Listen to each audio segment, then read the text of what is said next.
People are moving out of Denver in 2024. If you live here, this may or may not be a shock, but it seems like all you hear about all the time and have for years is, oh, there's too many people moving here, it's getting too crowded. I don't want all of these people to be here, I only want me. The frustration is understandable, if selfish and wildly misguided, but according to some new information, it may actually be wrong too. At least according to one data set, Denver is one of the top metro areas that people are moving out of in 2024 rather than moving to.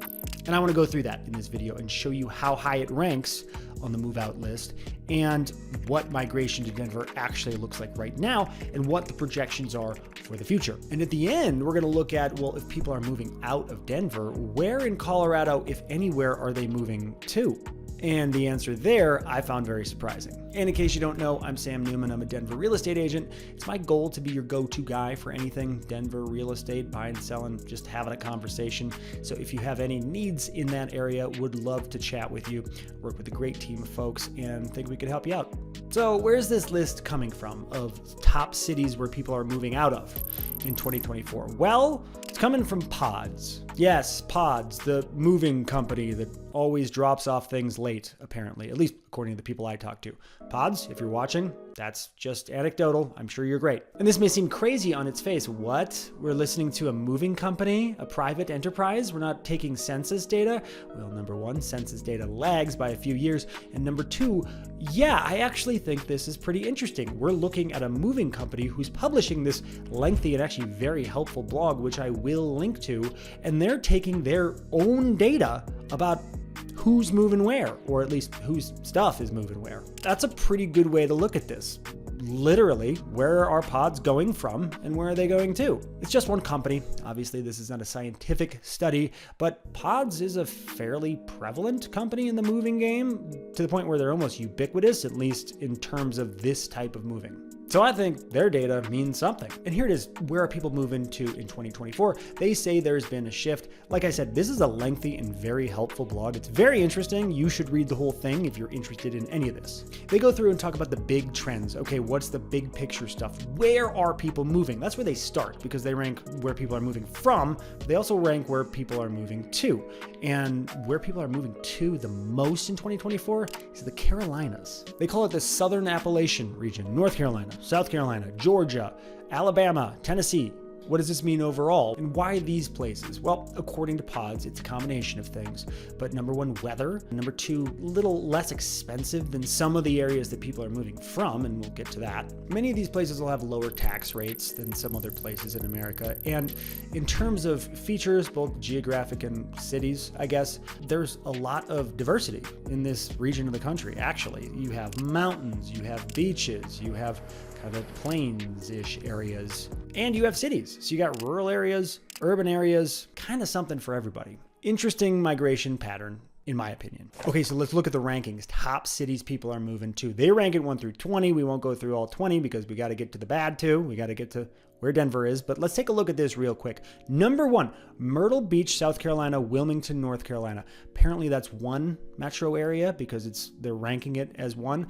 Never been there, but there you have it, North Carolina, South Carolina. Interesting thing about this area, this was number one in 2023 as well. So number one, based on Pods rankings, 2 years in a row. Beach area, lower taxes, lower cost of living than some other beach areas. Seems like that's what people are looking for right now. Number two, Ocala, Florida. Very interesting. I had a client move to Denver from Ocala. Shout out Steven and Marcy if you're watching. They could not get out of there fast enough. They were over it, but different strokes for different folks. Cost of living, I do know, considerably less in Ocala. But this does bring up an interesting point, which Pods goes on to note later on in this article. Florida is actually losing its grip on being the top destination for move tos in America. For a while there, it was kind of the hot spot for people to move into. COVID definitely played a role in this, but Pods points out last year there were 6 cities in their top 20 move to cities list. Now it's down to 3, Ocala, Orlando, and Jacksonville. Interesting. I don't know what it is, but maybe people got to Florida and realized, there are parts of Florida I really enjoy. The Gulf side, great. Orlando, My disdain is well documented. But this isn't about me, it's about the list. Back to the list. Number 3, the third highest city of people moving to, per Pod's rankings, Houston, Texas. Houston. I'm sorry. Okay, I'm opining again. Houston, Texas, I do not understand. Texas, I get. Houston, big, humid, concrete jungle. No zoning. You can have a dentist next to an auto shop, next to a house or two. Bizarre to me. Moving on, number 4, Greenville, Spartanburg, South Carolina. Here we are with the Carolinas again. Number 5, Charlotte, North Carolina. Here it's nice, never been. And Raleigh, number 6. You have a Carolina, either north, south, or both. 4 of the top 6 spots. It is the year of Carolina. Number 7, Phoenix, Arizona. That's interesting. People still moving to Phoenix. Phoenix had a big boom during COVID too. They're holding strong. Number 8, Knoxville, Tennessee. Number 9, Jacksonville, Florida. Number 10, Asheville, North Carolina. Asheville, North Carolina, at least what I'm told, is kind of the Boulder of the Southeast. Boulder, Colorado. Nice, hippie, somewhat mountainous, expensive. Boise, Portland, Nashville, Atlanta, Johnson City, Tennessee. Interesting. There you have it. And now to the dark side. These are the cities that people are moving out of most as of 2024. Number 1, Los Angeles, California. Probably not a huge surprise. The struggles of Southern California and California in general, well documented. And in a state with a tax rate like that, I think it's like over 14% just in terms of state tax. If you're not getting something for that, I'd be leaving too. Second, they call Northern California San Francisco area. So LA and San Francisco are the top 2 people moving out. It will be interesting to see what happens to this state over the next 10 to 15 years. Number 3, South Florida, Miami area. So Miami is actually one of the highest cities on the rank of move outs. Interesting. Oh, by the way, I'm burying the lead here. Denver's number 12. Number 12, Denver, Colorado. It was 18th in 2023, so it's going up in terms of number of people moving out. We'll dig into what this exactly means in a sec. Let's just look at a few more of these cities. Number 4, Long Island, New York. Number 5, Austin, Texas. Austin may have been the biggest beneficiary of the COVID boom. This was not ranked as far as a move out of city in 2023, and now it's number 5. Prices and congestion. I guarantee you it is very expensive. Central Jersey, whatever that means. Chicago, San Diego is even up on the list. Stockton, California. And then Denver at number 12, right behind Santa Barbara and right ahead of Boston. Interesting. Boston's here too. So here's what I'm seeing on this list. These are dense urban areas, not all of them, but for the most part, where the cost of living has gone up, and the cost of living is on average higher than a lot of these other areas where people are moving to. Some of them are higher tax states, definitely California and Massachusetts.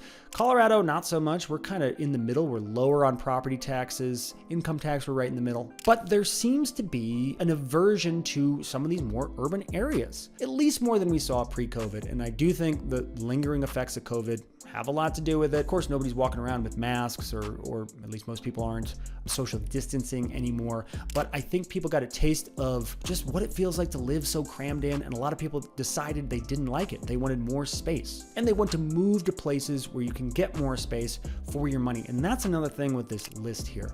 Cost of living is playing a huge role here. I think probably the biggest role out of anything. Like I was saying with Southern California, California in general, if you're not getting something for all that money you're paying just to live and work there, people are moving out. Even beyond the tax rate, I think we're seeing it with Denver here. Median home price is higher than many places in the country, especially rural areas. It is a very, very expensive time to live in America right now. And people are feeling that and making decisions based on that. I think people get frustrated when you work hard, you make a decent amount of money, and it still doesn't go that far. And what we're seeing in this list is people are taking that money and going to places where it goes farther or further. Especially with the boom of remote work, you're not tied to your living within driving distance of your job a lot of the time. Some still are, obviously, but a lot of them aren't. So people can make these decisions. They can take that California salary, that Denver salary, and they can move to Ocala, Florida. Extreme example, but Pods does a little write-up on this. They say trends support more move-outs on the city level, right? People leaving cities and going to more suburban or even rural areas. Affordability is, of course, mentioned. I think that's the biggest driver of all this. And then they mention also safety concerns. And they're saying a lot of these cities struggle with high, above average, or growing crime rates. Denver, I don't know. I still don't think it's an unsafe city. I've done plenty of videos on that. You could look up the crime rate. It's probably gotten a little worse. They mentioned Portland, Oregon, which is on the top 20 of move-outs, struggles with an overwhelming population of unhoused residents, open use of hard drugs, and one of the highest tax rates in the country. Taxes, affordability, homelessness, unsafety, or at least the feeling of unsafety. Okay, so zooming in on Denver in particular, because we can look at what net migration has done the past few years and what it's doing right now. So if we go to this macro trends article, this is just a data-based article here. It shows you a little bit. So starting in 2021, metro area population of Denver was an increased 1.24%. The next year, it increased 1.22%. The next year, 1.17%. And then in 2024, this year, 1.09%. So net population still increased in Denver. And by the way, every number is going to look a little different depending on the data. Is it pods data? Is it, something else? But most of them tell the same story. So what we're seeing here is the population of the Denver metro is still growing, but it's growing at a slower rate than it has in years. It keeps getting slower every year. So it's not net negative migration, but it's one of those things where if you follow economic news, when a jobs report comes out and someone will be like, oh, wow, a really terrible jobs report came out and the market's dropped because of it. And you go, wait, what do you mean? They still added 100,000 jobs. And the response is, well, yeah, but that wasn't as many as they expected. So it's kind of funny how that works. But I'm seeing the same thing here, where its population is still net positive, but less so than it has been. Fewer people moving here, more people moving out, combination of the two. And then if you look at this graph here, this green line on the bottom, this is the change annually, the number of people moving here. So basically back in the 60s and 70s, it was a 2.5% ton of migration to the Denver metro. Then in the 80s, it dropped quite a bit. Not exactly sure why, but somebody could probably tell me. In the 90s, back up 2.75, 2.73, big numbers as far as net migration. Turn of the century, came down quite a bit. And basically since 2000, it's been dropping. It stayed pretty steady 2000 to 2018, 2019. COVID happened and it started coming down. So in the year 2000, we were at 1.8. This year, we're at 1.09. You can see the little ridge that fell off that happened during COVID. What's the projection? The projections, at least by macro trends here, is for it to keep coming down. And by 2035, be at a 0.83. Still positive, but again, slower population growth. Many people probably would welcome this. The people that I talked about off the top, the complainers. I get it. We do have a lot of growing city problems. Even with the slower growth, we are reaching our limit on infrastructure in a lot of ways.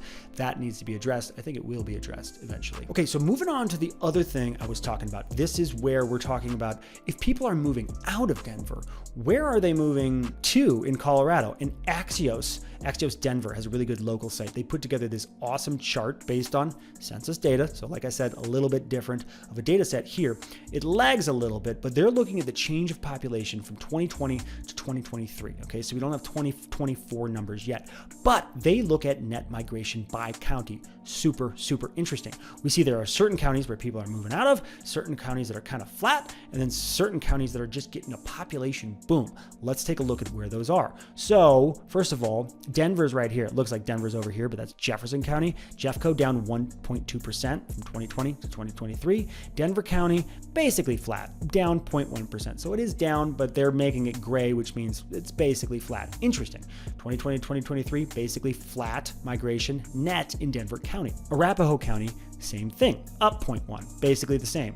But like I said, Jefferson County down 1.2%, Boulder County down 1.2%, Clear Creek County down 2.6%. And as you get in the mountains, Summit County and Eagle County are down big as well. You look at Arapahoe County, that's basically flat. Adams County is up a little bit. Morgan County also up a little bit. I'm going to keep going. I want to get to these really dark green cells because those are the ones where population has increased a lot. But what's going on here? I think it's the same thing we're seeing nationally.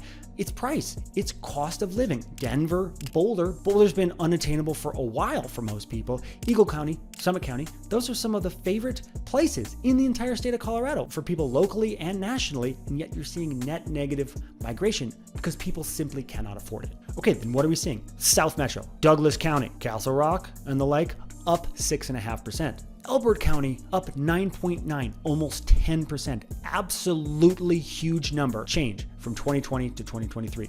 What's going on here? Okay, first of all, what is Elbert County? It's a southeast of Denver, very rural community. Elizabeth is the main town in Elbert County. If you know Elizabeth, you know it's very rural feeling, very ranchy, room to roam, room to live, lower prices. It has exploded in popularity. And politically, Elbert County and Douglas County are very different from Denver County and Boulder County. I'm making generalizations here, but they're much more right-wing. And if you drive through downtown Elizabeth, you'll know what I'm talking about. Denver, Boulder County, historically much more liberal. Again, we see some lingering COVID effects here too of what those policies did and how people felt about it. Adams County being up 2.5% is interesting because some of Denver is in Adams County too, but I think this big swath here to the northeast, it's just much more affordable. So that's the other thing we're seeing, not just political but not just space, but affordability is a huge one. Look at Weld County. Weld County, what's up there? Greeley, Windsor.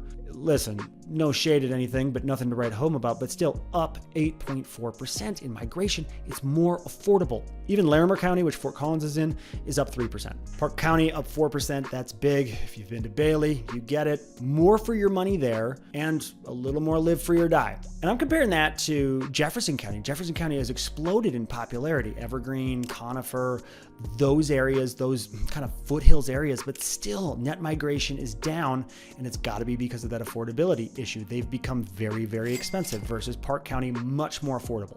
Interestingly enough, the biggest winner in all of Colorado, Custer County, plus 17%. What is in Custer County? Not much. If you've been to the Great Sand Dunes National Park, that's down there. That's very interesting. It's a beautiful place to visit. Nobody lives there. There's the town of West Cliff, Colorado. That's, I guess, kind of the main one. A lot more people moving there. What do you think of all this? Do you agree with my reasons why people are moving out of Denver, or at least moving in at a slower rate than they have been? Or do you think I'm off base? Let me know. And as always, if I can do anything for you, you know where to find me. My contact info's everywhere. I love you. You're the best.